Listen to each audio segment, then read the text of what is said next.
Hi, I'm James from Clevertouch. Today I want to show you our instant alerts or announcements feature. This is something we get asked for quite a lot of how to set it up, so we thought we'd do a quick video just to showcase this. So the first step is really use your CleverLive. So attach the content or the screens to the CleverLive platform and also create some content. Now, if you don't have an alert that you want to create yourself and you want to utilize ours, in the templates gallery, which is where I'm going there, gives us the option to filter through different alerts that we've pre-created, and then you can add them in exactly the same way that you add in every other template. So I'm press the add button and then give that a name. So I'm just going to leave that as called CM alert. Now, of course, if you've uploaded your logo, it will try and add that logo in as well. So make sure you have done that if you are utilizing the templates from the gallery. So when it's ready to go, what we can then do is click up on presentations, and then we can see CM alert here.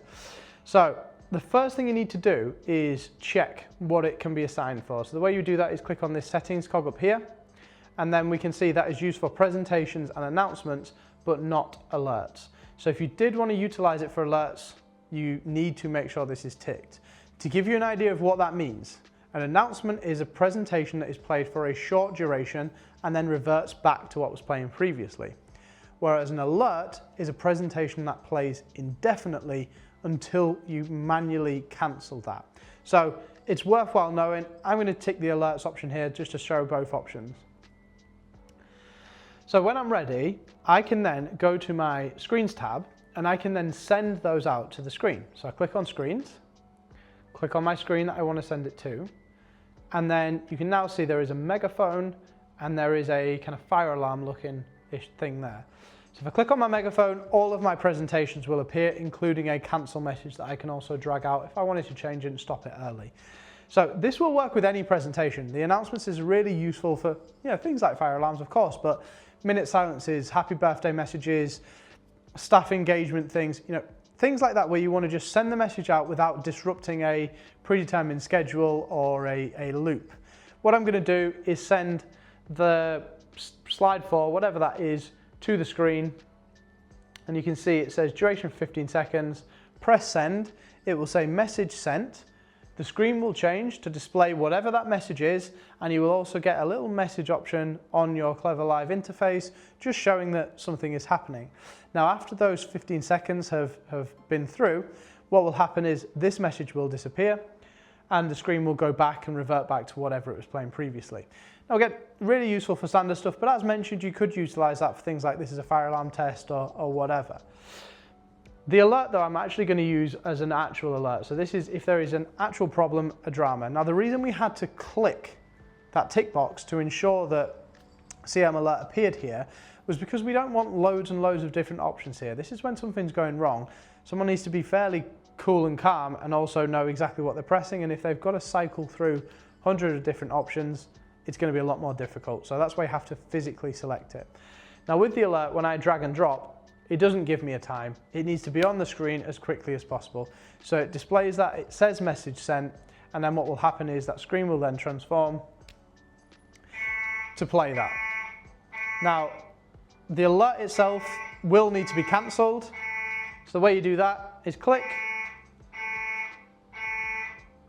and then drag that cancel message across, and then it will play. If I didn't cancel that, it would keep playing in exactly the same way it was doing until manually cancelled. Now that's all well and good, and we do say this is a really great feature, but it does rely on someone being fairly cool under pressure for getting the laptop out, logging in and dragging and dropping the appropriate content. So perfect for alerts, but if you are, for announcements, sorry, but if you are doing an alert, it might be a little bit much for somebody to log in when there's the fire alarm going off and maybe even the smoke coming under the door. So the way we can get around that is we can go onto presentations and we can press this option. So that lets you control your screens using a mobile device, anything from an iPad to a tablet to a standard mobile phone. Anything with a browser and a mobile device. So I'm going to click on this, and then you'll see I've got no predetermined actions as yet. So all I need to do is press the add button, and then I just follow those steps through. So I'm going to call this fire. I'm going to play an alert. This could equally be an announcement, and you can see there's the duration that you pick in the same way, but I'm going to go with the alert. and I'm going to go with on a singular screen. Now, it is particularly handy if you have large deployments of screens to create groups of them. Number one, that means you can have an all screens group. So if you have like a situation like I've got here in a showroom where there's 10 different screens, I can send that same message to all screens at once. But more so if you have different areas as well. So if you wanted to zone the alert, or even if you had different locations, you obviously don't want to accidentally send the wrong alert to the wrong space, panicking people. So the way you would sort the screen into a group is you'd go onto the screens option, press on the groups part, which is just up here, press the add button, give it a name. I'm going to call this all, create the group, and then you would just see your screens here and then select the appropriate screen and drag that into the group. And then you will see devices will start ticking up. So now if I was to go and create that alert again, call it fire alert on. Again, if it's an alert, it will only let you choose the one that you've added, whereas the announcement, as mentioned before, will let you choose them all. On either single screen, but I'm going to go with all screens. It's only one for me, but again, hopefully you get the idea.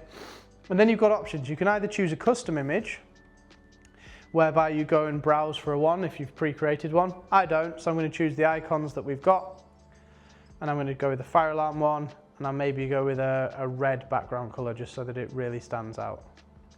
And then I don't want a transparent background because I want this red, and I can press save. That's then there.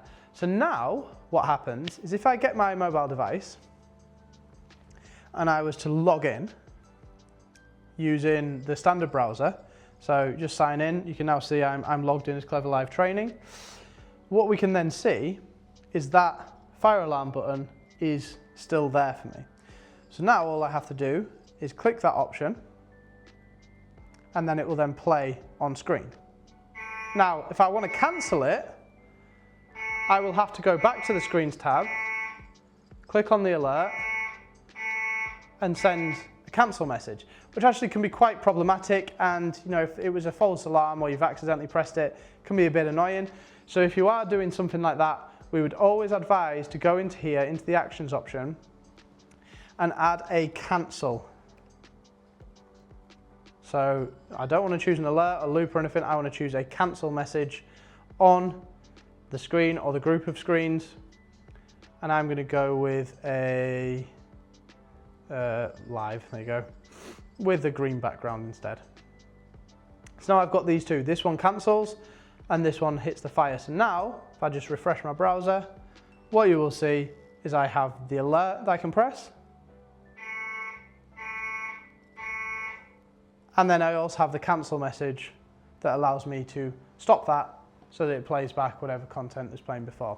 Now again, you've seen there that I've utilized the announcements, which is the most popular one, but please note you can utilize this for sending presentations, schedules, and other options to the screens as well. And also please note as well, when you are within these options, if you have a landscape group and a portrait group, you will need to create appropriate portrait content for the portrait screens and landscape content for the landscape screens. And the way you chain those together rather than having to press 2 is by clicking on the actual alerts button itself, editing that using the same pen option, and then there's a little settings cog up at the top which lets you, when pressed, execute another action. So that is perfect where if you've got a group of landscape screens with a landscape alert, you can then choose execute another action when pressed, which will be the portrait screens with the portrait alert, meaning that you only have to press one button. The cancel message doesn't matter if it's landscape or portrait, it will just cancel everything, so you don't need to worry about having two of those. So hopefully that makes sense. If you have any questions, please reach out and we'll be sure to answer them. You can visit our socials or you can email us at info@clevertouch.com. Thank you.